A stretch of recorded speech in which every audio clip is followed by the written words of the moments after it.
നമസ്കാരം, മലയാളി വാർത്തയിലേക്ക് സ്വാഗതം. കേരളം കോവിഡ് ഭീതിക്കിടയിലും സ്വപ്ന സുരേഷിന്റെ വാർത്തകൾക്ക് പിന്നാലെയാണ് ഈ ഒരു സാഹചര്യത്തിൽ വളരെ ഞെട്ടിക്കുന്ന ഒരു കൊലപാതകം, ഒരു മലയാളിയുടെ കൊലപാതകം.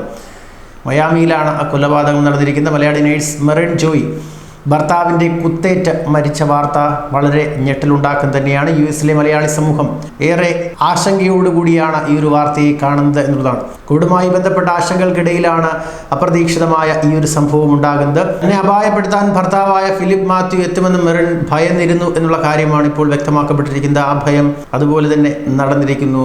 മെറിനെ കൊലപ്പെടുത്തിയിരിക്കുന്നു. ഇതുകൊണ്ടൊക്കെ തന്നെയാണ് ബ്രൂവാർഡ് ഹെൽത്ത് ആശുപത്രിയിലെ ജോലി ഉപേക്ഷിച്ചുകൊണ്ട് മറ്റൊരിടത്ത് പുതിയൊരു ജീവിതം തുടങ്ങാൻ മെറിൻ തീരുമാനിച്ചിരുന്നത്. ഭർത്താവുമായി അകന്ന് കഴിയുകയായിരുന്ന മെറിൻ കോറൽ സ്പ്രിംഗ് ആശുപത്രിയിലെ ജോലി മതിയാക്കി ഓഗസ്റ്റിൽ താമ്പയിലേക്ക് താമസം മാറ്റാനുള്ള തയ്യാറെടുപ്പിലായിരുന്നു. എന്നാൽ ഇതിനിടയിലാണ് ആ ക്രൂരമായ കൊലപാതകം നെവിൻ നടത്തുന്നത്.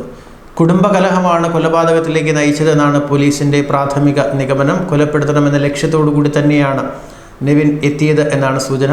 മിഷിഗണിലെ വിക്സണിൽ ജോലിയുള്ള നെവിൻ ഇന്നലെ കോറൽ സ്പ്രിംഗിലെത്തി ഹോട്ടലിൽ താമസിക്കുകയായിരുന്നു. മെറിൻ ജോലി കഴിഞ്ഞിറങ്ങുന്ന സമയം നോക്കി ആശുപത്രിയുടെ പാർക്കിൽ കാത്തു നിൽക്കുകയായിരുന്നു. ഡ്യൂട്ടി കഴിഞ്ഞ് വീട്ടിലേക്ക് മടങ്ങാൻ പാർക്കിംഗ് ഗ്രൗണ്ടിലേക്ക് പോയപ്പോഴാണ് മെറിനെ കുത്തേൽക്കുന്നത്. 17 തവണയാണ് നെവിൻ മെറിനെ കുത്തിയത്. മരണം ഉറപ്പാക്കിയെന്ന ലക്ഷ്യത്തോടു കൂടി നിലത്ത് വീണ മെറിന്റെ ശരീരത്തിലൂടെ വാഹനം ഓടിച്ച് കയറ്റുകയായിരുന്നു. മെറിന്റെ സഹപ്രവർത്തകർ അക്രമി സഞ്ചരിച്ച കാറിന്റെ ചിത്രങ്ങളടക്കം പകർത്തുകയും ചെയ്തിരുന്നു.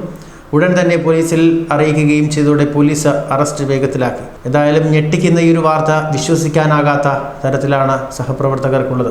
തങ്ങൾക്ക് ഒരിക്കലും ഇക്കാര്യം വിശ്വസിക്കാനാകുന്നില്ല എന്ന് തന്നെയാണ് അവർ പറയുന്നത്. അവളൊരു മാലാഖയായിരുന്നു. 2 വർഷമായി ഞങ്ങൾ ഒരുമിച്ച് ജോലി ചെയ്യുകയായിരുന്നു. കുത്തി വീഴ്ത്തിയ ശേഷം ഞങ്ങളുടെ കൺമുന്നിലാണ് അവളുടെ മുകളിലൂടെ അയാൾ കറുത്ത കാർ ഓടിച്ചു കയറ്റിയത്. പാർക്കിംഗ് ലോട്ടിൽ അവളുടെ രക്തം ചിതറിത്തെറിച്ചു. രക്തത്തിൽ കുളിച്ച് വേദന കൊണ്ട് പുളയുമ്പോഴും എനിക്കൊരു കുഞ്ഞുണ്ട് എന്നാണ് അവൾ അലറിക്കരഞ്ഞത്. നിലവിളി കേട്ട് ഞങ്ങൾ ഓടി ചെല്ലുമ്പോഴേക്കും എല്ലാം കഴിഞ്ഞിരുന്നു.